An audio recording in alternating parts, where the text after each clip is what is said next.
Hi, welcome to Conversations with Joe. I'm very excited about today's show. Those of you who have been listening know we find the smartest, most intelligent, talented people that we can find, some of whom I know, some who I just meet when you meet them. And we ask them who they are, how they got here, what they do. And we talk about everything from their expertise to leadership questions. Also, especially working with people. And today, the reason I'm excited is this is a dear friend of mine. He's in the midst of opening a new restaurant in Las Vegas, which I'm sure we're going to get to.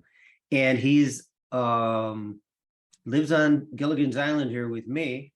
I've had the pleasure of cooking with him a couple of times, and he didn't intimidate me at all. Once I got done shivering and rocking back and forth with my blankie and my thumb, but he's a genius.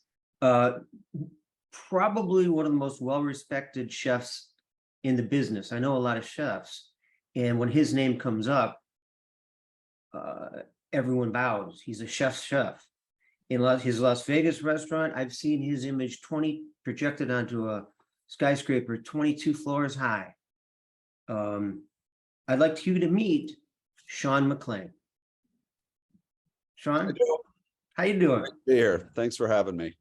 Excellent. I'm so glad you agreed to do this. Now you're opening a new restaurant. You're in the middle. It's almost open, isn't it? Yes, and as with all restaurants, we are, just about 6 months behind. So we are in the final stages, but yeah, we're excited. A new property for us, the Sahara, north end of the Strip in Las Vegas. Yeah, under some great leadership. And just a lot of revamping within the property itself. But we're opening an Italian concept, which I know is very dear to your heart, yes. called Balla, focusing on central southern Italian, even some Sicilian influence, definitely on the lighter side of the Italian. Hasten to say coastal, although coastal brings a lot of that light, bright, fresh flavors, and I definitely think that's where we're going. Staying away from the little bit of the red sauce brooding northern. But yeah, we're excited. So October 8th is our new opening date. Oh, that's fantastic. And it's Il Bella. What you call it? Balla. Oh, Bella. Balla. Balla. So Balla is a word for dance in Italian. So one of the sub kind of roots of the word dance, and thought that was kind of appropriate on how we kind of approach and the energy of the space and the energy of the food. That's great. Yeah. Is it hard to come up with names for restaurants? It is. And as years move forward and hopefully we get to do future projects, it really is.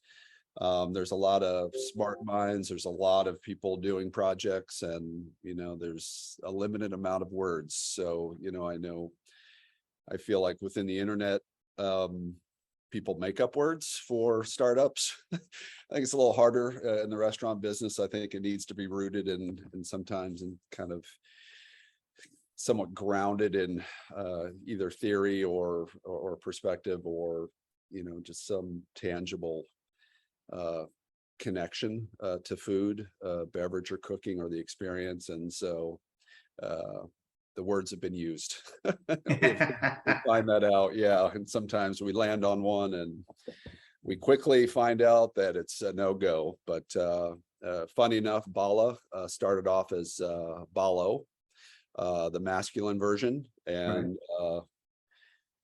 During the process, somebody had signed a federal trademark on Ballo within the time that we started it, to the time that we were finalizing concept.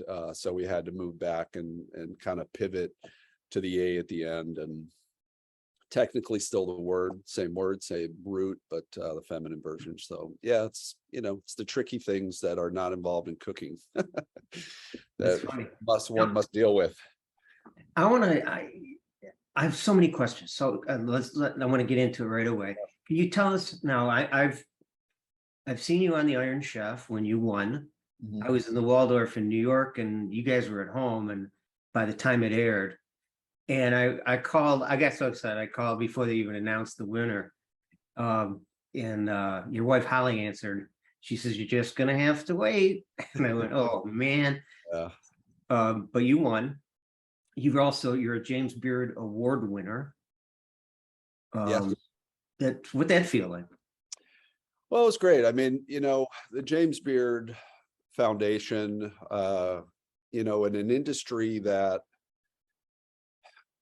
I think has gone through many transitions, and now we're kind of into the celebrity status full on in the food and beverage world. But back, I won in 2006 for Best Chef Midwest. I was based in Chicago, had 3 restaurants. It was based around my work at a restaurant called Spring, which was my first restaurant and near and dear to my heart, and the style of cooking I was really into at the time, which was Asian influenced, a lot of light, a lot of seafood. That was a great restaurant. It was. I miss it. But James Beard, on one hand, it was a committee, but it was really based upon peer to peer. It's really comprised of food and beverage professionals. And so it's not Yelp. It's not. Thank you. Yeah, thank you. And so it's a peer to peer recognition that what you're doing is important, and it stands out. And year after year after year after year, I know it's hard to continually try to find the very best, because there's so many talented people, and some people get more recognition, more acknowledgement. They may be in a bigger market. But at the time, I feel like in the mid 2000s, I think it was a great achievement at a time that I really, I would say needed it, but just it was one of those things that was just like, what I'm doing and all the hard work has mattered and has been recognized. So it was a big deal, and I'm still affiliated with the foundation, still vote yearly for new recipients. And so it's a great organization, and I know it's hard, like anything, the Emmys, the Oscars, which, I think a lot of people kind of put James Beard in kind of that same, on the culinary side, in the culinary world, in the same light. It's not without controversy. It's not without opinions. It's not without, but I think they've stayed true to James Beard vision of really highlighting excellence in food, and what America has become, and regionally, which is super important. It's not just the best in the country, because regionally it's completely diverse, a lot of backgrounds, and it really is a great representation of what this country can do, I think. I really enjoy and respect the organization quite a bit. Now I've been to China and mentioned your name, and it's not unrecognized over there. From East Coast to West Coast here. When the chefs all want to get together in Vegas for dinner, they used to show up at your place, Sage, which is one of my favorites. Yeah. Now I know you went to CA, Culinary Arts. What's that called? I went to Kendall. So that's right. That's right. Yeah, in Chicago. Yep. Interviewed at a lot of schools, and at that time I was in business development at Miami University, undergraduate, and reaching the end of my undergraduate, and kind of getting pulled in a lot of different directions. And my spirit of working was, and my drive to work was stronger than my desire to show up at a class at 8 in the morning and learn. I had that same affliction, thank God. Yeah. And it really, I got through it. I enjoyed my college experience, but, I kind of just reached a fork in the road. And somebody, I remember in a restaurant I was working at Miami University, said, "Hey, have you ever thought about culinary school?" And it was, I don't say it was a light bulb moment, but it definitely was a, what does that really mean? What does that mean? I've heard of it. I kind of understand the business to, at a really remedial point of view. But I decided to pursue it. I interviewed at the CIA, interviewed at CCA out in San Francisco, ended up having a great interview in Chicago, and being based in Ohio, Chicago just seemed like a really natural jump, 4 hours away. So I chose to go to Kendall, which was somewhat of an upstart program at the time. And within the 2-year program, like anything, I just felt driven to succeed. I felt driven to be better than my class, more involved in projects, working outside, working as much as I could to gain. And it just kind of grew, and I liked it more and more. And, life is, as much of a plan, I just was never a planner. I just never said 3 years, I want to do this, 5 years, I want to do this. It was really organic. But I came from a family of 6 kids. My father was a physician, had his own business. Every one of my siblings have their own business. So whether it's DNA or just something we were kind of given early on, but it was, a desire to kind of be in charge of our own destiny. And that kind of happened early for me, and was afforded an opportunity to take over a chef position, a lead position at a 4-star restaurant, just right outside Chicago at age 26, which was earlier than I probably had anticipated kind of moving up. But I took it on, kind of just took it on full force. And, the rest of it is just kind of come into play and paced out, and very fortunate, but it was a lot of work. Oh boy, I can't even imagine. Yeah. The hours, everybody glorifies being a chef. You better like work if you're gonna be a chef. Yeah. Well, I mean, I know we've had conversations before. The business is very different now than it ever used to be. Now you can be on TV at age 19, have a Twitter account or an Instagram account of 1 million. And what you're doing on the plate, I'm not saying doesn't matter, but it's different, and when people are following pictures and feelings and algorithms on what's popular, the traditional set of, hey, I'm going to work my way up to the top, which, will give me a good position in a good restaurant, and that those things are, they're still out there. They're just harder. People's temperament to say, I'm going to work 10 years to get to the top. Young people today are like, no, either I'm going to get there faster, or it's not my, that's not my bag. So I remember that discussion was a couple of years ago, Mhm. and we were talking about, could be a sous chef, but once he gains the great, or she gains the great confidence and feels they've got their chops down enough, they want to go do their own thing and be a star. Yep. And you were saying that's difficult. I want to ask you a couple more questions just for the audience to understanding. First, a statement. I love your comment about I was never a planner, because you were detailed. You're a very detail-oriented guy, and you have to be in your business, or your profession for sure. I dropped out of college because I told my dad I could do better than this. I'm not learning anything. I was getting straight A's. I wasn't even studying. Yeah. And he said, you're the disappointment then, because I wanted you out of all of them to finish. I had 3 brothers. And I immediately started making money, and found my way as an advisor, just solving small business problems. And I started studying the mind and attached myself to some of the top psychoanalysts in the world. And we became friends, traveled to Europe and throughout Europe with them, and read everything they told me to look at. We talk about idea all day long. And the one said, you really work in the area of the mind, how people think about themselves. And that was a pivot that I didn't realize was going to happen, and that I'd become an expert in the mind in everyday life and in being a leader, which I want to get to as well.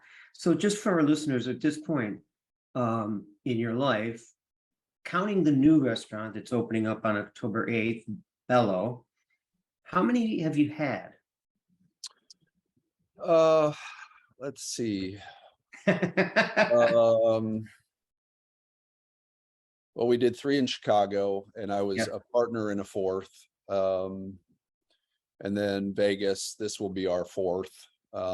So that is 9. And then worked in probably an additional 6 on top of that, prior to, I had a long stint at a restaurant called Trio, which was the one I'd alluded to earlier, 4-star restaurant in Evanston, Illinois, which a very famous gentleman named Grant Achatz took over after me and went on to become, a worldwide face of modernist cuisine at Alinea in Chicago. How's he doing right now? Because I knew he had that tongue problem. As far as I know, he's doing great, and they're expanding, and a pretty impressive organization, driven, and just really, really smart people, top to bottom in that organization, on top of being able to cook really good food and think about food differently, and to create a restaurant called Next, and every 3 months doing a completely different menu from a different time frame in history. So A lot of work. impressive. Yeah. Oh, impressive. I mean, I have 2 daughters at home. I can't imagine like trying to find the mind space. But I think for me, just kind of getting, I don't know, I think it was year by year, just really absorbing the industry, absorbing what it took for people to follow you, absorbing just hard work, dedication, integrity, and at the end of the day, there's good fortune, there's a little bit of luck, there's things are all sprinkled in, whether somebody at the right time had dinner at a night that you happen to talk to, all those things factor in the way that your life evolves in the industry. But it has, distinctly become different for me as a restaurateur now, overseeing multiple restaurants versus the times back in spring when I would open the restaurant at 9, close the restaurant at midnight, come back at 9 in the morning. I have a family now, I have kids now, you know what I mean? So there's a work-life balance. There's a different way to use my mind and thinking about food and organization versus just doing it and feeling it. And I miss parts of feeling it and doing it, because you're really connected every day to kind of the rhythms and the dynamics of a running restaurant, because every day is distinctly different. And now I kind of have to absorb that differently through communication, through hands-on, through just a lot of discussion. And that's something that I really have to force myself to get involved all the time and stay involved. Because when you're in it, it's really easy. It just comes naturally. You just kind of know where everything is and you have your fingers on everything. When you're outside the kitchen, you have multiple kitchens going through multiple layers of processes and menus. How do you insert yourself? How do you constructively inspire people to work around you? And how do you do that? Because I've met many people that work for you, and people in Vegas who knew you personally, or still do, and everyone would say he's the nicest guy. He just doesn't seem to frazzle. I've been at some of your openings, watching the kitchen, the open kitchen, and going, really, on the first night they're doing this? That's pretty strong. Yeah. You never get upset. You like some of the French trained, classic French trained guys who knives can be thrown. Well, to be fair, I've had my days. Not, and definitely back in the day when you felt like every day mattered, you know what I mean? And you're in the trenches and things aren't going right and frustrations boil over and, but I worked, for some French guys in Chicago a very long time ago, and they were tough. They were fair, but they were really, really tough. And at the end of the day, I'd never liked getting yelled at. For them, I kind of, I usually deserved it when I got it, like I understood their point of view, and they were independent operator chefs on the line. And then I worked for another, what I would say, celebrity, or an early celebrity chef. And he yelled for the sake of yelling, and he yelled for the Oh, sake of control, grandstanding. And for me, it was a very quick lesson in, your respect level is just going away. No matter what you've shown me, whatever kind of skills, like I'm losing respect very quickly because, you know what I mean? It's just, this is not how you build people up. It's not productive. And I see, I'm a very good, if anything, reader of body language and knowing how people are feeling at the time. And looking around me. And at that time I was the number two. And so it was for me to kind of pick up the pieces and always kind of keep this, keep him here, keep them there, and like keep wow. the cavalry going. Be positive, bring humor, bring, you know what I mean, and do it. And I think that started it. And I think from then on, it's a matter of, people that work for me will go wash dishes if it's needed. People that work for me will do whatever it takes because they've seen me do it. They don't mind doing it. They're not going to just wait around for somebody else to do it. And at the end of the day, it's just, lead by example. And if you're willing to do it, I think people are just like, hey, he doesn't need to do that. Why is he doing that? It's because he cares about it, because there's nobody else available and he's available. And I mean, sometimes it's just simple, That's really impressive, especially in your industry.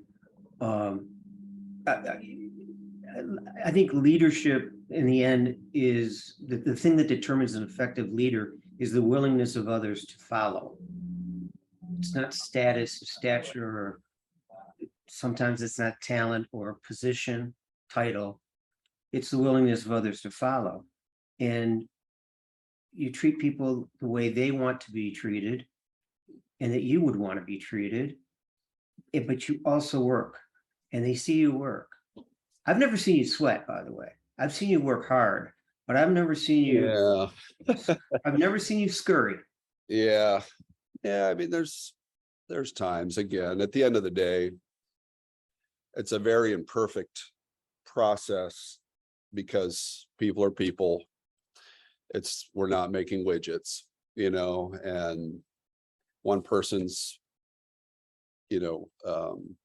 thoughts on something are very different from another diner. And we're trying to match, we're trying to succeed at every seat, knowing that every seat is a little different, you know what I mean? And so you can't, so there's a point where sometimes those become breaking points and things that are out of your control. And yeah, but at the end of the day, yes. Is there yelling? No. Is there barking? Sure. Is there discussions? You know what I mean? Yeah. At some point you need to push the conversations forward. And maybe I'm better than I used to be at pushing uncomfortable conversations forward. Whereas before I would just,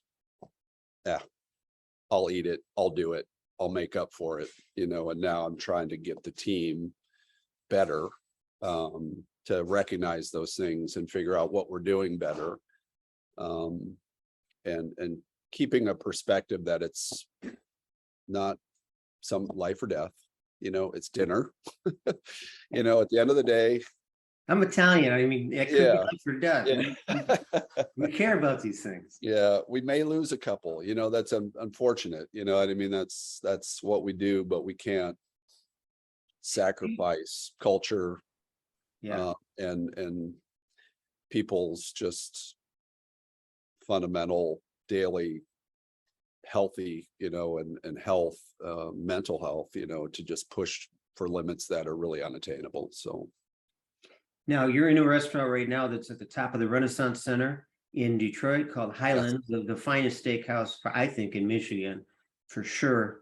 And but beyond steak, I mean, your creme brulee appetizers to die for.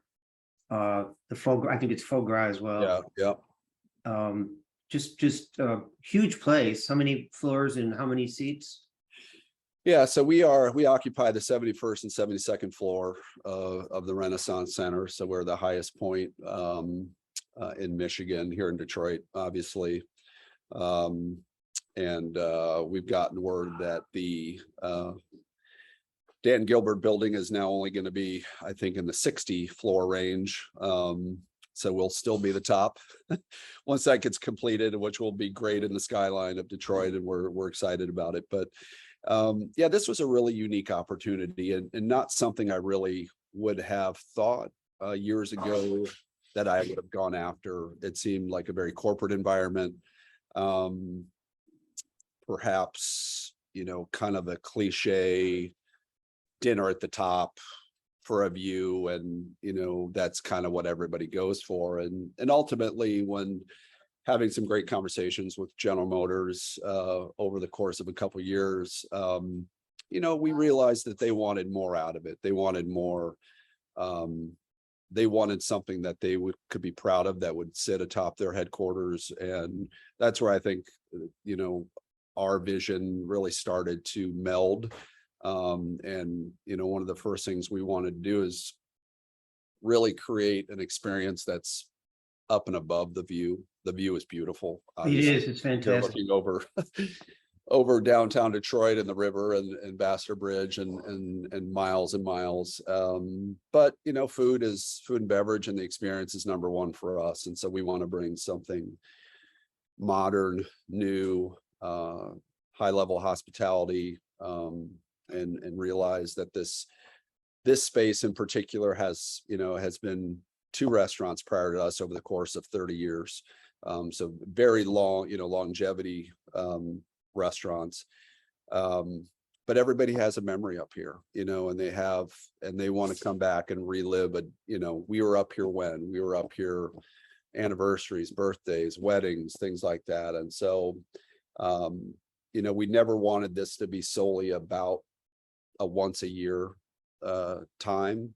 But we definitely embrace people's, want to celebrate. And, I think during COVID, I think it was telling when, we all suffered in a lot of different ways. The silver lining was that people still wanted to celebrate special days. And so Highlands really was able to capture perhaps a little bit more business than we would have otherwise, because people were still willing. Well, it's a special day, I'm kind of willing and I want to go out. And so that was really nice during those, especially that last year, 21 and moving into 22, seeing some happy people, during a time that was definitely trying on all of us. It is apparent now. Now you're jammed all the time, and everyone wants to get in. You've got a reputation there that's just tops. No pun intended with building, but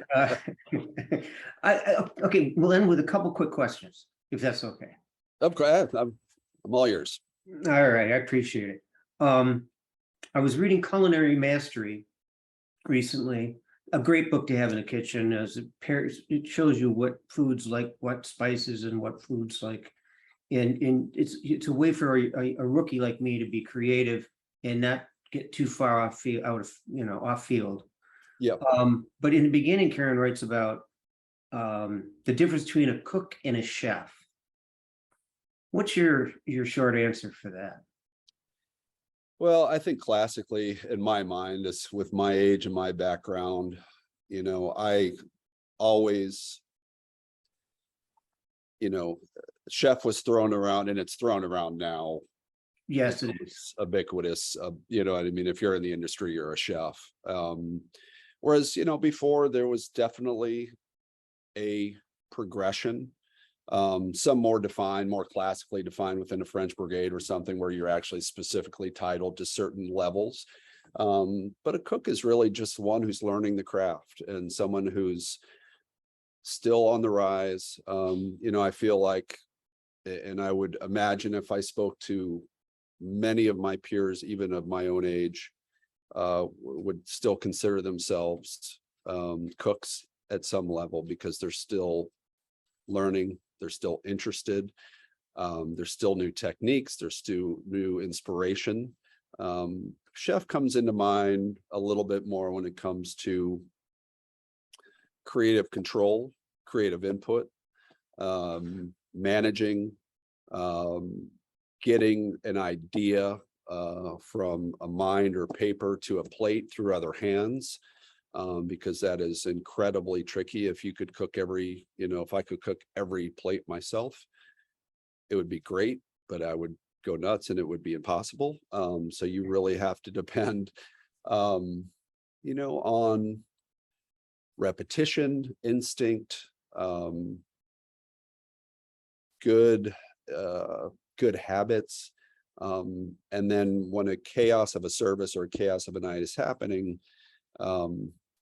you have to trust that those processes are going, you know, because you can't monitor them. You know, they're going, you can see them, you can see the plates, you'll see the plates as they go out, but is it cooked perfectly? Is it seasoned perfectly or to the best of their ability? So I think those distinctions between, you know, you jump, cook is within a learning the business, learning techniques, learning flavors, learning your own style. Chef is then applying that, you know, one way, and you could still be a chef and an independent and work for yourself and be a one-man show and still become a chef, and not have cooks on you. But traditionally, you know, it's that rise to when you're actually getting things produced by other people for you. And you said, you know, you used to be able to touch everything. Yep. And young entrepreneurs sometimes have a tendency to micromanage. They don't trust others. They don't build them up to be leaders themselves. They find themselves at that arm's length, and they don't like it. They don't like the lack of control because they have not shifted their perspective. And I can't grow without Yep. these people. And Yep. for these people to grow, I got to step back.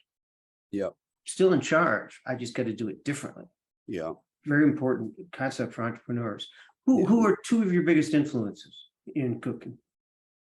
That's a great question. I think early on, I mean, I loved Nobu. And I know Nobu again has become a brand. But there was a time when he had one restaurant and two, you know, opened his first one in Tribeca.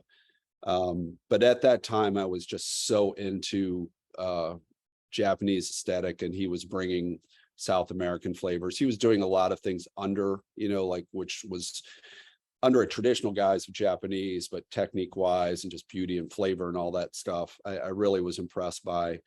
You know, later on, and I call him a friend, John George Vongerichten, who Genius. oversees, and he really is. I mean, he's one of the most humble, sweet men you'll ever meet in your life.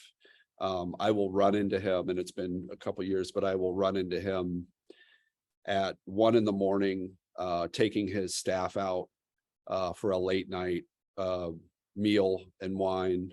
You know, he's probably 10 years my senior, if, you know, maybe a few years less than that, but amazing drive, amazing energy. You know, the last dinner I did with him, it's been a couple years, but he was taking pictures of our food. I mean, I just thought, how cool is that? You know what I mean? He's just interested. Cool. He's still engaged. He still loves what he does. And he has some unbelievable talented people working for him. Which I know, you know, overseeing 35 restaurants around the world. Many in Asia now. Yep, yep, a lot in Asia. You know, but you can still find him in New York. You can still Oh, find yeah. him at the restaurant. You can still find him in the kitchen.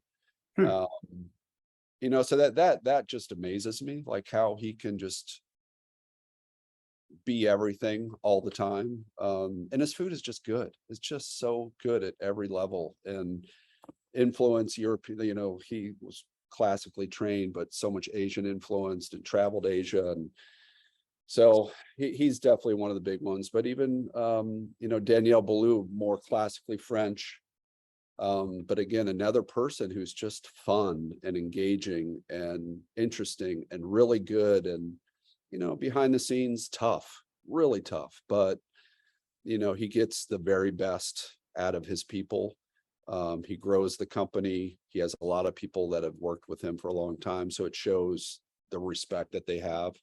They'll go for him. And, you know, goals for us are to grow. We want to grow naturally, organically. You know, it's hard to say where we want to be. Would I like to have 35 restaurants around the world? Sure, you know, but Wow. That's I don't know if ambitious. that's ever, you know what I mean? And if it doesn't happen, that's not a failure to me. If we have 5 great restaurants, that's fantastic. If we create somehow a spin-off product of something that we went after and we were really behind and you know what I mean? Like the world is open for us in the food and beverage world. The restaurant is changing, the world is changing. The traditional model that everybody knows how hard it is getting harder, which is hard to even hear myself say that, but it really is, because it's just there's no give. You know, it's expensive at every level. And there's a point where people, it just gets price prohibitive. You just can't price yourself into a comfortable level anymore. And so we'll see what happens. I mean, there'll always be fine dining at some level, always, but you know, I think some of that middle ground, you know, I know even less service, robotics, things like that. I mean, that's just, it will start to touch our industry, and it already is, It already is, yes.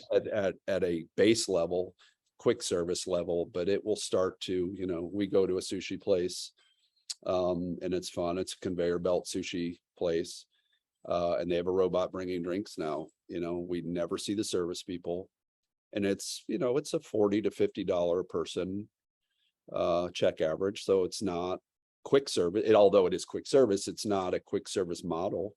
So you wonder, how does that start to extrapolate into other types of food, you know? And it's a matter of time. I see a friend on LinkedIn who started a robotic pizza company. He worked for SpaceX. So he's got the mindset, you know, of Alon, and of just saying, how can we turn this upside down and do this differently? And so I think people are going to start to look at what we do, or depend on other people to bring products to us that we can kind of manipulate. So I don't know. It's crazy. Boy, it's got to be challenging to stay on top of it. It's good to be a legacy and have a legacy and something to build and grow on. But I think if we stop learning, the dynamic world will roll right over us. Yep. And so that's why I continue to study every single day of my life. Yeah. It's important. I got to tell you, this was a very enjoyable interview. I really enjoyed it. I'll give you one quick parting thing, which Yeah. I found really amusing, and I at the same time, I don't even know how I felt it, maybe even a touch disheartened, but there was, you know, Balla, we had announced back in February. We had hoped to be open a little bit earlier, but the announcement went out, and then there was a roundup, which media places tend to do, like, you know, restaurants were looking forward to in Las Vegas for 2022. And I was like, great, you know, I mean, I can't wait to read, you know, what are they going to say about us? Not only were we not even mentioned, but there were probably 15 restaurants listed. And they started off with Blake Shelton's restaurant, They went with Martha Stewart's restaurant. They went with, there's the Jonas Brothers restaurant. Oh my gosh. And so you just quickly realize, like, we've pivoted again, so we went from Vegas where it was, all of a sudden, like, the celebrity chef, was the big deal. And it was like, who can we get around the world in Vegas to show off in our properties and, bring great food to Las Vegas and make this a premier dining destination in the likes of Robuchon and It does remind me of Robuchon and some of the, it's not that it's copying him or derivative of him. It's just, I had that thought every time I went in there. Yeah. Just But now we're pivoting. Yeah. But now we're pivoting. Now we're beyond celebrity chef. That's, gone. I'm not saying gone because there's still a lot of great names out in Vegas. But what we're focusing on is, what's on TV, what's the biggest Instagram, TikTok followers, who are, what I mean, Salt Bay, who salts the meat guy, who, salts his steaks. Yeah. And the gold foil steaks for, $1,500. And so either get on board or you don't, you know what I mean? And we're trying to carve out a parallel path that we feel like, hey, we have, what we're really believe in what we're doing, and there's a place for this, and we're going to be successful. But to just look over and you just think, people are going there because there's a celebrity attached. Maybe there'll be a sighting, you know what I mean? And then the food becomes, even the Gordon Ramsay effect, and Gordon, who I have a lot of respect for, even though his brand is just so pulled apart Yeah, from very the much. side and gotten to an entertainment side. And good for him, because he's really underneath. He's just really, really good. He's just, it's just the way life took him, and his personality, all that, and it's fun. But it's just the way things are going, and we just kind of have to carve and stay true to what we're doing, and ultimately hope that there's a path for growth, and that ultimately people want good food and good hospitality. Well, it's fantastic. I have great respect for you as a man, father, a chef, and an entrepreneur, a friend. October 8th, Balla. Yep. I'm sorry, I wrote it wrong. Balla Yep. opens up. I can't be there until like in November, but Okay. I can't wait to Yeah. come. We'll be ready for you. Thanks, Joe. It's great. Hey, Great thanks talking for to you your today. time. Absolutely. Anytime.